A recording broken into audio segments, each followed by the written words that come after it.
ಉಳುವವನೇ ಭೂಮಿಯ ಒಡೆಯ ಇದು ಜಾರಿ ಆದಮೇಲೆ ಭಾಳಷ್ಟು ರೈತರು ಬಡವರಿಗೆ ಭೂಮಿ ಮಾಲಕರಾಗ್ತಾರೆ. ಆದರೆ ಈ ಇನಾಮ್ ಭೂಮಿ ಇದೆಯಲ್ಲ, ಈಗ ಮಂಜೂರಾತಿ ಆಗೋದಕ್ಕೆ ಸಾಕಷ್ಟು ಜಟಿಲಗಳು ಎದುರಾಗಿದೆ. ಹಿಂದೆ ಬ್ರಿಟಿಷ್ ಕಾಲದಲ್ಲಿ ಮತ್ತೆ ರಾಜ ಮಹಾರಾಜರ ಕಾಲದಲ್ಲಿ ಆ ಭೂಮಿಯಲ್ಲಿ ಯಾರು ಉಳುಮೆ ಮಾಡ್ತಿದ್ರು ಅವರಿಗೆ ಭೂಮಿನ ಕೊಡಲಾಗಿತ್ತು. ಆದರೆ ಅವರ ಹೆಸರಲ್ಲಿ ಅಧಿಕೃತವಾಗಿ ಇರಲಿಲ್ಲ. ಈ ಹೆಸರು ಅಧಿಕೃತವಾಗಿ ಪಡಿಬೇಕು ಅಂದರೆ ಕಂದಾಯ ಭೂಮಿಯಲ್ಲಿ ಆ ಇನಾಮ್ ಭೂಮಿಗೆ ನಿಮ್ಮ ಹೆಸರಲ್ಲಿ ಆಗಿರಬೇಕು. ಇದಕ್ಕಾಗಿ ಸಾಕಷ್ಟು ವರ್ಷಗಳಿಂದ ಹೋರಾಟಗಳು ನಿರಂತರವಾಗಿ ನಡೀತಾನೆ ಇದ್ದಾವೆ. ಇನಾಮ್ ಭೂಮಿ ಮಂಜೂರಾತಿಗಾಗಿ 79,000ಕ್ಕೂ ಅಧಿಕ ಅರ್ಜಿಗಳು ಸಲ್ಲಿಕೆ ಆಗಿವೆ. ಆದರೆ ಅದರಲ್ಲಿ ಮಂಜೂರಾತಿ ಆಗಿರೋದು ಕೇವಲ 31,000ಕ್ಕೂ ಅಧಿಕ ಅರ್ಜಿಗಳು ಮಾತ್ರ.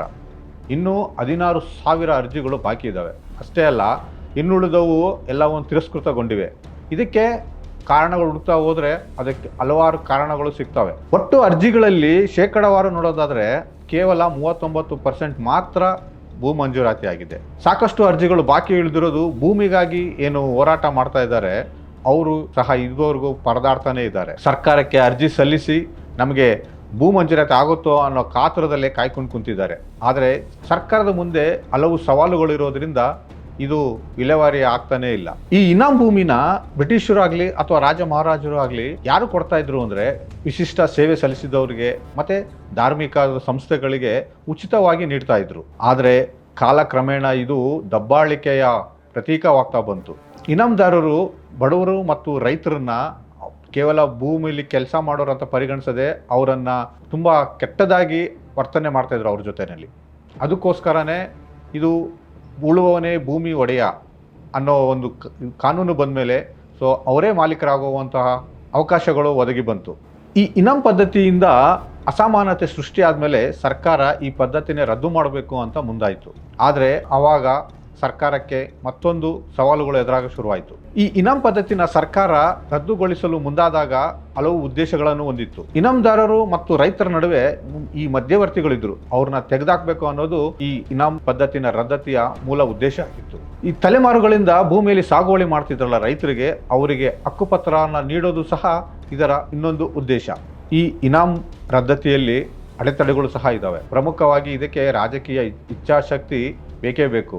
ಆದರೆ ಅದು ತುಂಬಾನೇ ಕಠಿಣಕರವಾಗಿದೆ. ಇನಾಮ್ ರದ್ದತಿಯಲ್ಲಿ ಪ್ರಮುಖ ಅಡೆತಡೆ ಏನಪ್ಪಾ ಅಂದರೆ ರೈತರಿಗೆ ಸರಿಯಾದ ಜ್ಞಾನ ಇಲ್ಲದಿರುವುದು. ಅವರು ಯಾವ ರೀತಿಯಲ್ಲಿ ದಾಖಲೆಗಳನ್ನು ಹೊಂದಿಸಬೇಕು ಅನ್ನೋ ಮಾಹಿತಿ ಸಹ ಕೊರತೆ ಇದೆ. ಈ ಕಾರಣದಿಂದಾಗಿ ಸರಿಯಾದ ಇನಾಮ್ ರದ್ದತಿ ಪದ್ಧತಿ ಜಾರಿ ಆಗ್ತಾ ಇಲ್ಲ.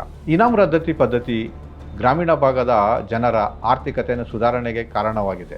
ರೈತರು ಜಮೀನಿನಲ್ಲಿ ಉಳುಮೆ ಮಾಡಿ ತಮ್ಮದೇ ಆದಂತಹ ಉತ್ಪನ್ನಗಳನ್ನು ಉತ್ಪಾದಿಸಿ ಆರ್ಥಿಕವಾಗಿ ಸದೃಢರಾಗಲು ಕಾರಣವಾಗುತ್ತದೆ. ಇನಾಮ್ ರದ್ದತಿ ಪದ್ಧತಿಗೆ ಸಮಸ್ಯೆ ಆಗಿರೋದು ಕೇವಲ ರೈತರಿಗೆ ಜ್ಞಾನ ಇರೋದು ಅಷ್ಟೇ ಅಲ್ಲ, ತಹಸೀಲ್ದಾರ್ ಕಚೇರಿಗಳಲ್ಲಿ ಸರಿಯಾಗಿ ಕೆಲಸ ಮಾಡದೇ ಇರೋದು ಸಹ ಕಾರಣವಾಗಿದೆ. ಅಷ್ಟೇ ಅಲ್ಲ, ಕೋರ್ಟಲ್ಲಿ ಪ್ರಕರಣಗಳು ಇರುವುದರಿಂದ ಈ ಸಮಸ್ಯೆ ಮತ್ತಷ್ಟು ಜಟಿಲವಾಗುತ್ತಿದೆ. ಈ ಇನಾಮ್ ಭೂಮಿಗೆ ಸಂಬಂಧಿಸಿದಂತೆ ಹಲವಾರು ಕಾಯ್ದೆಗಳಿವೆ. ಈ ಕಾಯ್ದೆಗಳ ಅನ್ವಯವೇ ಸರ್ಕಾರಗಳು ಭೂಮಿನ ಮಂಜೂರು ಮಾಡಬೇಕಿದೆ. ಈ ಎಲ್ಲ ಕಾಯ್ದೆಗಳು ಎಷ್ಟರ ಮಟ್ಟಿಗೆ ಅನುಷ್ಠಾನವಾಗುತ್ತಿದೆ ಎಂಬುದು ಯಕ್ಷ ಪ್ರಶ್ನೆಯಾಗಿದೆ. ಇನಾಮ್ ಭೂಮಿನ ಮಂಜೂರು ಮಾಡಬೇಕಾದ್ರೆ ಸರ್ಕಾರಕ್ಕೆ ಕೆಲವೊಂದು ಸಮಸ್ಯೆಗಳು ಎದುರಾಗಿವೆ. ಈ ಪದ್ಧತಿ ಏನಿದೆ ತುಂಬಾ ಹಳೆಯ ಪದ್ಧತಿ. ಇದಕ್ಕೆ ಸಂಬಂಧಪಟ್ಟಂತೆ ದಾಖಲೆಗಳು ಪಹಣಿಗಳು ಹುಡುಕೋದು ಅಷ್ಟು ಸುಲಭವಲ್ಲ. ಯಾಕಂದರೆ ಆಗಿನ ಕಾಲದಲ್ಲಿ ಕೇವಲ ಬರವಣಿಗೆಯಲ್ಲಿ ಇರೋದ್ರಿಂದ ಅವುಗಳ ಹುಡುಕಾಟಗಳು ಸಹ ಕಠಿಣಕರವಾಗಿವೆ. ಹೀಗಾಗಿ ಸರ್ಕಾರಕ್ಕೆ ಆ ದಾಖಲೆಗಳನ್ನು ಹುಡುಕುವುದು ದೊಡ್ಡ ಸವಾಲಿನ ಪ್ರಶ್ನೆಯಾಗಿದೆ. ಕೆಲವು ಸಂದರ್ಭದಲ್ಲಿ ಕಂದಾಯ ಇಲಾಖೆ ಯಾವುದೇ ಜಮೀನುಗಳನ್ನು ಇದು ಸರ್ಕಾರಿ ಜಮೀನು ಅಂತ ಹೇಳಿದಾಗ ಆ ಜಮೀನು ತಮ್ಮದು ಎಂದು ರೈತರು ಹೇಳಬೇಕಾದ್ರೆ ಅವರಲ್ಲಿ ಪ್ರಮುಖ ದಾಖಲೆಗಳು ಇರಬೇಕು. ಆದರೆ ಆ ದಾಖಲೆಗಳು ಇಲ್ಲದಿರೋ ಕಾರಣ ಸರ್ಕಾರದಿಂದ ಏನು ಪರಿಹಾರ ಹೋಗಬೇಕು ಅದು ಸರಿಯಾಗಿ ಸಿಗದಿರಲು ಕಾರಣವಾಗಿದೆ. ಈ ಎಲ್ಲ ಕಾರಣಗಳಿಂದಾಗಿ ಸರ್ಕಾರ ಇನ್ನೂ ಬಹಳಷ್ಟು ಭೂಮಿನ ಮಂಜೂರು ಮಾಡದೆ ಹಂಗೆ ಉಳಿಸ್ಕೊಂಡಿದೆ. ಆದರೂ ಸಹ ಸರ್ಕಾರ ಏನೆಲ್ಲ ಮುಂದೆ ಕ್ರಮ ಕೈಗೊಳ್ಳುತ್ತೆ ಅನ್ನೋದು ಕಾದು ನೋಡಬೇಕಿದೆ.